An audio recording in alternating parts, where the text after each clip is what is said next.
Hey ladies and gentlemen, welcome to lesson 3. I decided to get up in the mountains for this one. I can't focus the camera on the unbelievable views over there, so you're stuck with this. But what I'm covering in this lesson was going to be the last lesson of this series. I decided to move it up for 2 reasons. One, it's really appropriate, having just described the animal farm, to talk about the civil rights issue of the 21st century. And second, I've gotten a lot of threats since lesson 2. Where I mentioned that I'll reveal what's behind the dollar in future lessons. Of course, what I've already revealed in the first 2 lessons should answer the question for you. So if you just think through what's in those 2 lessons, you know the answer to what's behind the dollar. But I've been threatened from, I got a threat from someone supposedly named Nancy Russell. Who knows if that's her name? Who knows if it's even a female? But I traced her back to New Hope, Pennsylvania. She said that I'll be discredited and blown away if I move forward in this series. I gotten threats from people quoting Sun Tzu, every freak narcissist's favorite philosopher to quote, because he justifies narcissism, he justifies destruction and pummeling the other, where life's all about victory and winning. It's the lamest philosophy on earth, but of course our system's run by freak narcissists, so that's who they quote. But his quote where he says, if you don't understand your enemy, you endanger yourself.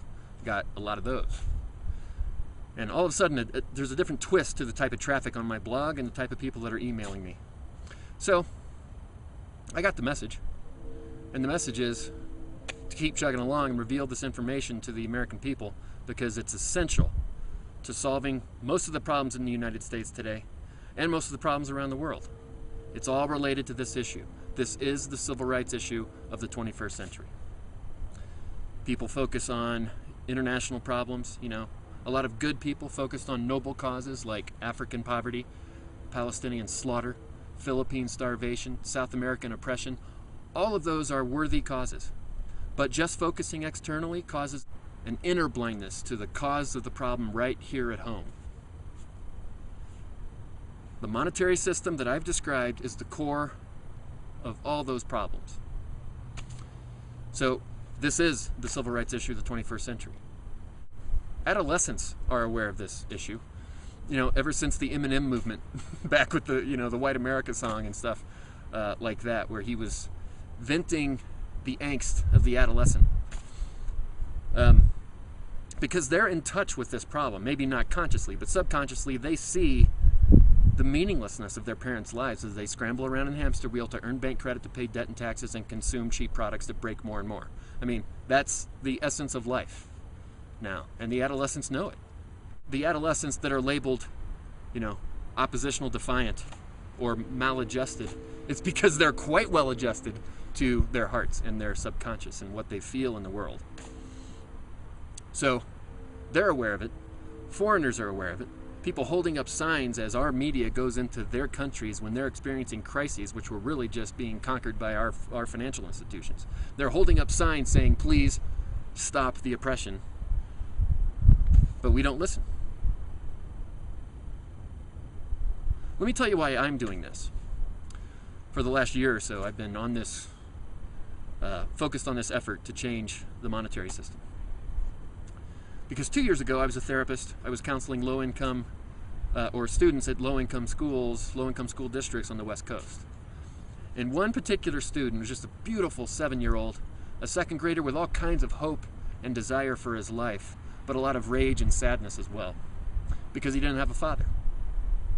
His father still existed, but he was working 3 jobs to put food on the table for his family. So effectively, the kid didn't have a father.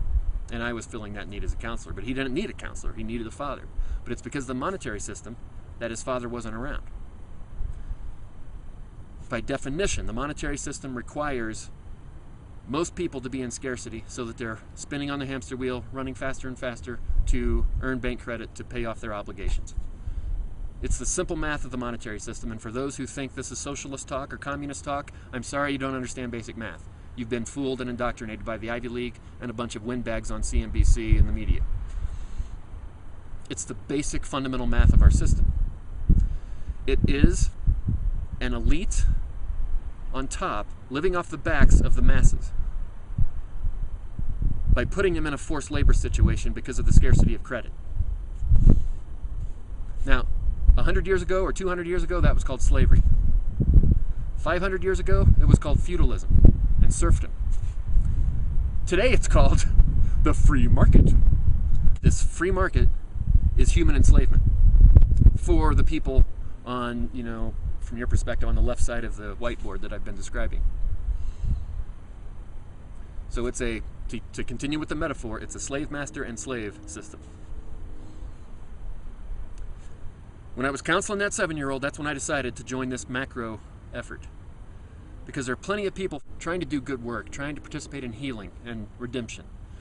But their efforts are suppressed by the macro system.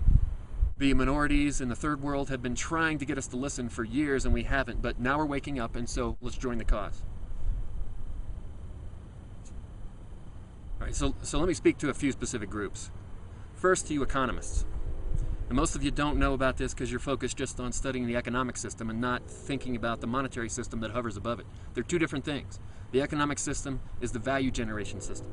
The monetary system is what determines who collects that value, who gets to monetize it and put it in their bank accounts. You need to step outside the box and look at the bigger system. And some of you already do. Some of you know the system and you're not speaking up because of a paycheck and career interests, so you're basically selfish. You need to speak up. I know some of you from my days at Harvard. And then there are others of you that are serving the system, like Larry Summers. And Larry, everybody knows you're beyond hope. You're a lost cause. You're a lost soul. So I'm not talking to you. I'm talking to everybody else who knows what's going on and has a conscience. Corporate leaders and people serving the corporate system, you need to wake up. Stop being blind and getting up on a daily basis and commuting into work in your Porsche, and then hanging out with a bunch of robots in suits, and then going to happy hour with them, and then repeating that cycle day after day for a nice big paycheck. You're blind to what you're really doing in the world, to how you're serving this imperial system. Corporations are dependents of this system, and they fuel the growth of the system. Stop being a frat boy for a paycheck. Get a meaningful life. Nobody remembers the business leaders once they pass on. We remember spiritual leaders and philosophical thinkers and people that are trying to improve the world and change the power structures of the world. Why don't you follow in their footsteps and stop having a meaningless life of sales and PR? That's all it is. It's a fake life. And you know this deep down. Having worked with you, having participated with you in this system, I know that you feel this. But the paycheck keeps you running around the horse track. You're like a horse race or a racehorse with blinders on running around the track because the little carrots out there dangling in front of your face. Is that all you are as an animal? Like a Pavlovian dog responding to incentives? Come on. Lawyers, you're particularly responsible because you're agents of this system. You went to law school initially for justice, but now you know the Constitution's out and the Uniform Commercial Code is in, which enshrines the capital holders at the top of the system. The UCC means that all courts care about are those top capital holders. Snap out of it. Fight for justice in the world rather than serving the bankers as they get ready to foreclose on the country. And then law enforcement.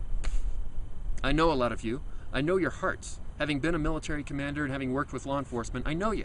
You've got good motivations for getting into those fields, but you are manipulated and co-opted and indoctrinated and brainwashed by the power structure.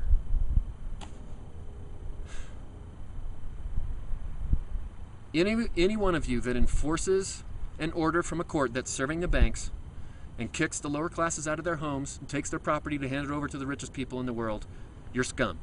You don't deserve your badge, you don't deserve your uniform, you're an embarrassment to the profession.